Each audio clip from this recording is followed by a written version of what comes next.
Good morning. My name is Hubert Boehle. I'm President and CEO of Bauer Publishing, or Bauer Media actually, sorry, we just renamed the company. In 1989, Bauer Germany asked me to go to the United States for 1 year, max 2 years. So 27 years later, I'm still here, loving it. And since I'm still a bit familiar with the German market, what I want to do is compare the German newsstand with the situation over here. Now, for Bauer in the United States, newsstand is of topmost importance. We are the largest seller of magazines at newsstand in the United States in terms of units. We are number 2 in dollars, but number 1 in units. And whereas the general market sells only 10% of total sales in single copies, for us it is 90%. So you may say newsstand sales are not totally unimportant to us.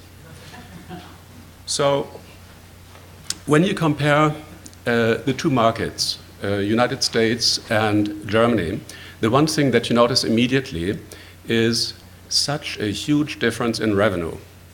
Or you could say there's no difference at all. So Germany has 80 million population, the United States and Canada 350. So Germany is about 1/4, but revenue is the same on the newsstand. So it's 2.5 billion here, and it is 2.25 billion euro in Germany, which is exactly $2.5 billion. Another thing that is amazing is that if you look at the revenue development from 2009 to 2015, we know what happened here, a minus of 50%. In Germany, during the same time, minus 17. So, my question is, how come? How is it possible that over there, the average consumer spends about 4 times as much on magazines as here? And since cover prices are way lower over there, how come they buy 12 copies, single copies, where the consumer here buys 1? How come the revenue decline is so much slower? So as I said, I would like to compare the two systems. And the main differences that I see, I mean, there's tons of differences, but I want this to be relevant to our discussion here. The main difference that I see are, number 1, we have an extremely high service level in Germany. Number 2, publishers are incentivized to invest into this channel. Number 3, single copy purchases are made attractive to the consumer. And number 4, magazines are sold in better locations.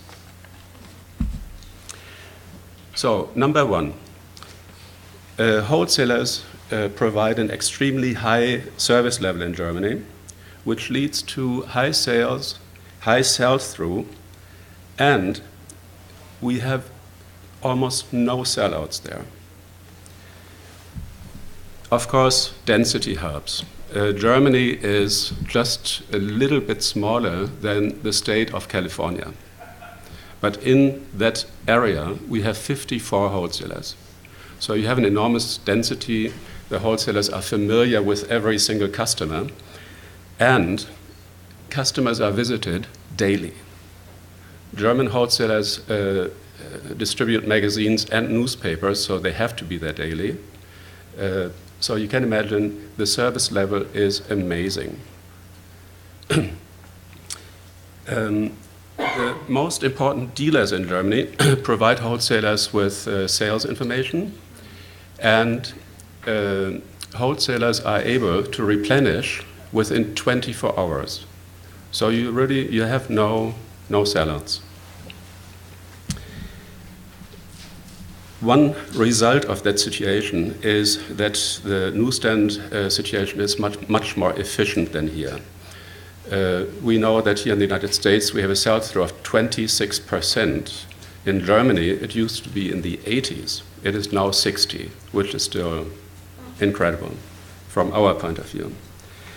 So my question is, for the panel later, how can we achieve a similar service level? Under what circumstances would it make sense to invest into better service? And a very specific question, is it possible at all, is it thinkable, that we can motivate retailers to once again provide service in stores? Because I think in total, the total job cannot be done by wholesalers. Difference number 2, in Germany, publishers are very supportive of the newsstand channel because it is financially a fantastic proposition for the publisher. The average discount in Germany is 35%. 20% goes to the retailer, 15% goes to the wholesaler. Compare that to the 45%, or let's say mid-40s here in the United States, plus RDA, plus racking, plus IPOs. So just for those of you guys who are not in distribution and the students, RDA is retail display allowance, and it amounts to about 10% of the cover price. It can go up to 20% in specialty stores. Racking is the cost of the physical rack in the supermarket at checkout. The cost of that is very roughly $10 per year. And IPO, initial payment offer, if you launch a title, when you launch a title, you make an offer to a retailer to take over a position at the checkout, and that costs you between $20 and $50.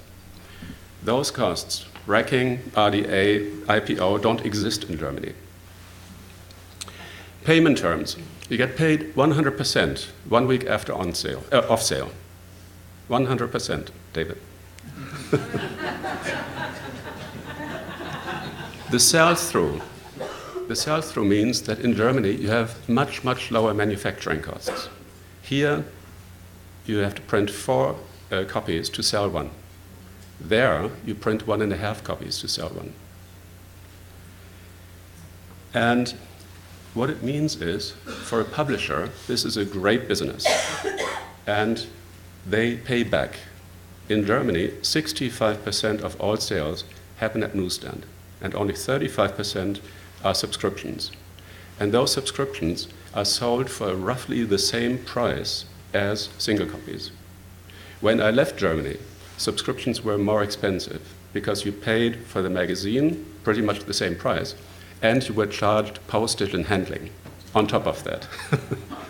That's what we do here too, kind of. So a little bit of math, and I'm sorry, I thought maybe I have an easel here, but it's very simple. So if you take a magazine that costs $5, which for the United States is kind of a normal price, and you deduct 45% discount, 10% RDA, that is $2.75. So now you're down to $2.25. Now, you got to print 4 copies to sell 1. Okay? So let's say, again, let's take a rough number, 50 cents of variable costs. So print, paper, transportation, 50 cents times 4 is $2. Oops, you're left with 25 cents. That doesn't pay for the racking. Okay, so if you're at checkout, goodbye profit. Germany. Cover prices are lower, but a magazine that costs you 50 cents to manufacture would have a relatively high price. But let's only assume $3. You pay a 35% discount, $1.05. So you're left $1.95.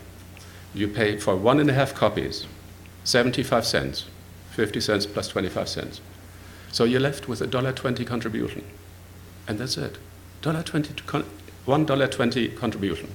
So it's an amazing business in Germany. So my question is, what can be done to incentivize publishers to look more into newsstand sales? Is it possible to incentivize publishers with high newsstand sales or with a high ratio of newsstand sales versus subscriptions? Difference number 3. Sales are high because single copy magazines are made attractive to consumers. The average cover price here in the United States is higher than $5. In Germany, it is €1.61, which is about $1.80. So it's roughly 1/3 of the average price here. What we have here instead, what is very cheap, are subscriptions which I can easily get for $5 for an entire year. That, to me, is a total disaster. It tells you you're stupid if you buy anything on the newsstand. Imagine you go to a car dealer. The car is $50,000, and you turn that tag around and says, you can call us, and you get this car for $5,000. Hey, goodbye. No? And in Germany, as I said, subscriptions cost about the same as single copies. So the value proposition to the customer is there. One other thing that I believe is enormously important is frequency. Now, Samir and I have talked about this often. This is one of my... And Bo? Yeah? Sorry, I think it's a critical question. Do you have rate base in Yes, Germany? yes, we do. Thank But they are as